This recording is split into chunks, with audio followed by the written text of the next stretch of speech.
पर्यटन तथा आतिथ्य से संबंधित कुल 22 बजट घोषणाओं पर विस्तार से विचार विमर्श किया जाएगा। इसके लिए 16 ब्रेकआउट सेशन निर्धारित किए गए हैं, जिसमें लगभग 193 विशेषज्ञ भाग लेंगे। यह बजट वर्ष 2047 के विकसित भारत के हम सभी के संकल्पों को साकार करने की दिशा में एक महत्वपूर्ण कदम है, जो समावेशी विकास और नए अवसरों का मार्ग प्रशस्त करेगा। अब मैं माननीय प्रधानमंत्री जी से विनम्र निवेदन करता हूं कि वे इस अवसर पर हम सभी को अपना मार्गदर्शन दें और हमें आगे बढ़ने की प्रेरणा प्रदान करें। माननीय प्रधानमंत्री जी।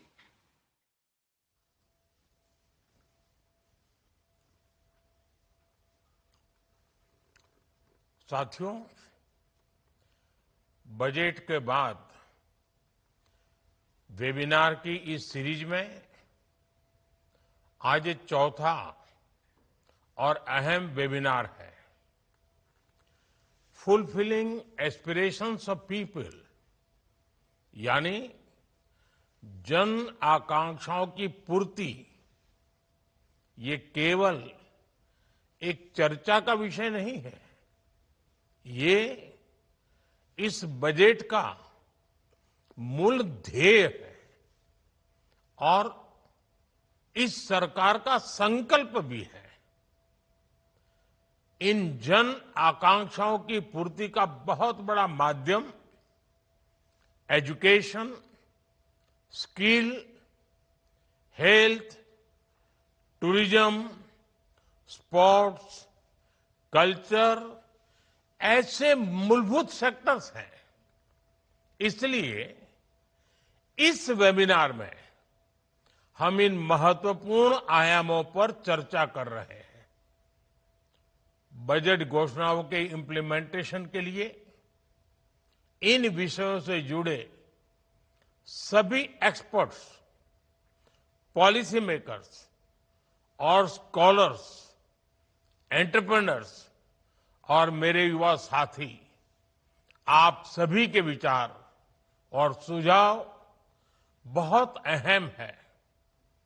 मैं आप सभी का इस चौथे बजट वेबिनार के इस सत्र में स्वागत करता हूं, अभिनंदन करता हूं।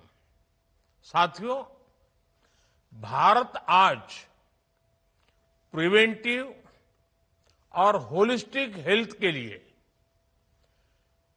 एक विशाल विजन पर काम कर रहा है। पिछले कुछ वर्षों में देश का हेल्थ इंफ्रास्ट्रक्चर मजबूत हुआ है। सैकड़ों जिलों में नए नए मेडिकल कॉलेज खुल गए हैं। आयुष्मान भारत योजना, आरोग्य मंदिरों के माध्यम से स्वास्थ्य सेवाओं की पहुंच गांव-गांव तक बढ़ाई गई है। हमारे योग और आयुर्वेद पूरी दुनिया में पॉपुलर हो रहे हैं। आप सभी इसके विभिन्न पहलुओं पर संवाद अवश्य करेंगे, लेकिन एक अहम विषय जिसका मैं जिक्र करना चाहूंगा वो है केयर इकोनॉमी। आने वाले दशक में देश में सीनियर सिटीजन्स की संख्या तेजी से बढ़ेगी। इसके अलावा आज वर्तमान में दुनिया के कई देशों में केयर गिवर्स की भारी मांग है। इसलिए अब हेल्थ सेक्टर में लाखों युवाओं के लिए नई स्किल आधारित रोजगार के नए अवसर तैयार हो रहे हैं। मैं इस वेबिनार में उपस्थित हेल्थ सेक्टर के एक्सपर्ट से आग्रह करूंगा वो नए ट्रेनिंग मॉडल्स और पार्टनरशिप विकसित करने पर सुझाव दें, ताकि देश में ट्रेनिंग इकोसिस्टम और ज्यादा मजबूत हो सके। साथियों, इसी से जुड़ा दूसरा विषय टेलीमेडिसिन का है। आज बड़ी संख्या में दूर दराज के क्षेत्र के लोग भी इसका लाभ उठा रहे हैं और विश्वास बढ़ता चला जा रहा है। लेकिन मैं समझता हूं इसमें अब भी जागरूकता और सहजता बढ़ाए जाने की बहुत जरूरत है। साथियों, पिछले एक दशक में देश के माइंडसेट में एक बड़ा परिवर्तन आया है। आज गांव, कस्बा, शहर की सीमाओं से परे भारत का हर युवा कुछ नया करना चाहता है। उसमें कुछ कर गुजरने का जज्बा है। नई पीढ़ी का ये नया माइंडसेट देश की सबसे बड़ी ताकत है, उज्जवल भविष्य की सबसे बड़ी पूंजी है। इसे कैपिटलाइज करने के लिए हमें अपने एजुकेशन सिस्टम को निरंतर आधुनिक बनाए रखना है, अपग्रेड करते ही रहना है। नई एजुकेशन पॉलिसी ने इसके लिए जरूरी बेस तैयार कर दिया है। अब बहुत आवश्यक है कि हमारे करिकुलम मार्केट की जरूरतों के हिसाब से अपडेटेड रहें।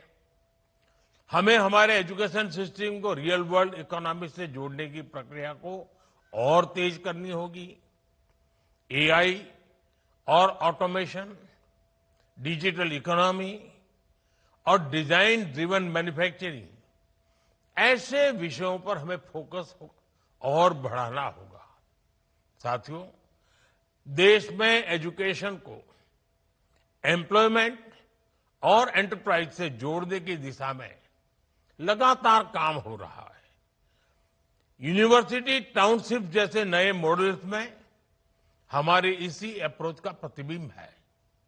आज भारत एवीजीसी सेक्टर यानी एनिमेशन, विजुअल इफेक्ट्स, गेमिंग और कॉमिक्स को बढ़ावा दे रहा है। भारत इनोवेशन ड्रिवन इकोनॉमी की ओर बढ़ रहा है। आज इस वेबिनार में देश के अनेक शिक्षाविद और एकेडमिक इंस्टीट्यूशंस जुड़े हैं। मैं आपसे आग्रह करूंगा कि इस वेबिनार में अपने कैंपस को इंडस्ट्री कोलैबोरेशन और रिसर्च ड्रिवन लर्निंग, उसको केंद्र के रूप में विकसित करने की दिशा में जरूर मंथन हो। इससे स्टूडेंट्स को रियल वर्ल्ड एक्सपोजर मिलेगा और स्किल इकोसिस्टम और मजबूत होगा। साथियों, एक बहुत अहम विषय है स्टेम यानी साइंस, टेक्नोलॉजी, इंजीनियरिंग और मैथमेटिक्स। इस क्षेत्र में ये बहुत गर्व का विषय है कि हमारे देश में स्टेम के विषयों पर रुचि रखने में बेटियों की संख्या लगातार बढ़ रही है। आज जब हम फ्यूचरिस्टिक टेक्नोलॉजीज के लिए तैयार हो रहे हैं तो बहुत जरूरी है कि कोई भी बेटी अवसरों के अभाव में रुक न जाए। वेबिनार में आप इस दिशा में जरूर चर्चा करें। हमें महिलाओं के पार्टिसिपेशन को बढ़ाने पर और जोर देना होगा। हमें ऐसा रिसर्च इकोसिस्टम तैयार करना होगा जहां यंग रिसर्चर्स को एक्सपेरिमेंट करने और नए आइडियाज पर काम करने का पूरा अवसर मिले। साथियों, युवा शक्ति तभी राष्ट्रीय शक्ति बनती है जब वह स्वस्थ भी हो, अनुशासित भी हो और आत्मविश्वास से भरी हो। इसलिए पिछले कुछ वर्षों में खेलों को राष्ट्रीय विकास की एक महत्वपूर्ण धारा के रूप में देखा गया है। खेलो इंडिया जैसी पहलों ने देश में स्पोर्ट्स इकोसिस्टम को नई ऊर्जा दी है। देश भर में स्पोर्ट्स इंफ्रास्ट्रक्चर को मजबूत किया जा रहा है। इस वेबिनार में आप सभी कुछ सवालों पर जरूर मंथन करें, जैसे छोटी छोटी जगहों से भी प्रतिभाओं की पहचान को और सटीक कैसे किया जाए, हजारों खिलाड़ियों को स्ट्रक्चर्ड फाइनेंशियल सपोर्ट में सुधार कैसे हो, और तीसरी अहम बात, हमारी स्पोर्ट्स बॉडीज को और ज्यादा प्रोफेशनल कैसे बनाया जाए। अगले कुछ वर्षों में देश में कॉमनवेल्थ गेम्स होने जा रहे हैं। देश ओलंपिक आयोजन के प्रयास में जुटा है।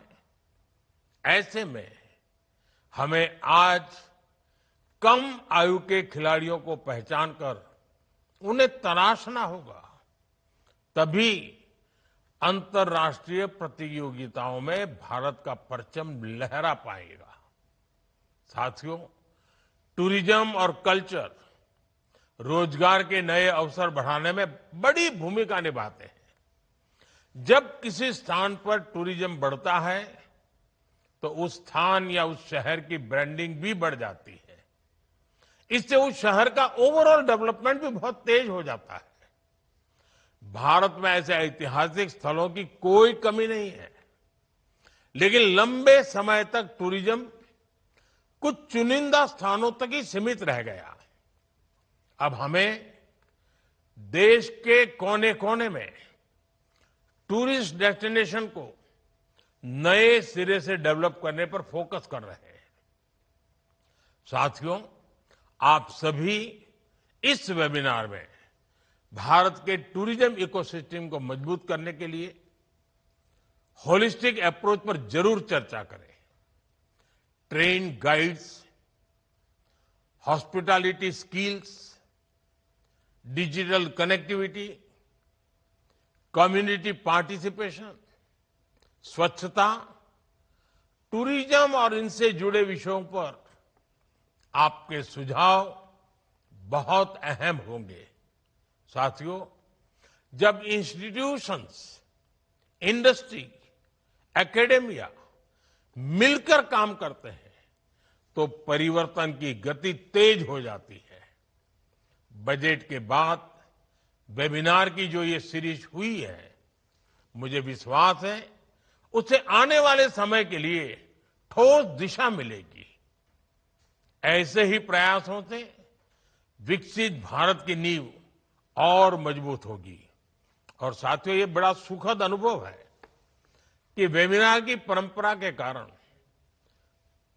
पोस्ट बजट और खास करके इम्प्लीमेंटेशन कर मुझे जो बताया गया कि इस वर्ष लाखों की तादाद में लोग जो इन विषयों से जुड़े हुए हैं, एक्सपर्ट भी हैं, उसके लाभार्थी भी हैं, उसकी व्यवस्था से जुड़े हुए हैं, यानी एक प्रकार से जो लोग ड्राइविंग फोर्स हैं, वे सभी लोग बड़ी सक्रियता के साथ वेबिनार में जुड़े। हमारे अफसर मुझे बता रहे थे कि बहुत उत्तम सुझाव आ रहे हैं, बहुत प्रैक्टिकल सुझाव आ रहे हैं। यानी एक प्रकार से समस्याओं का समाधान ही नहीं, नई ऊर्जा, नई गति के साथ आगे बढ़ने का हौसला भी देखने को मिलता है। मैं कहता हूं कि वेबिनार का बहुत ही सुखद अनुभव है। इसमें हिस्सा लेने वाले सभी वेबिनार में जिन लोगों ने हिस्सा लिया है, सब अभिनंदन के अधिकारी हैं, धन्यवाद के पात्र हैं। एक बार फिर आप सभी को बहुत बहुत शुभकामनाएं, बहुत बहुत धन्यवाद।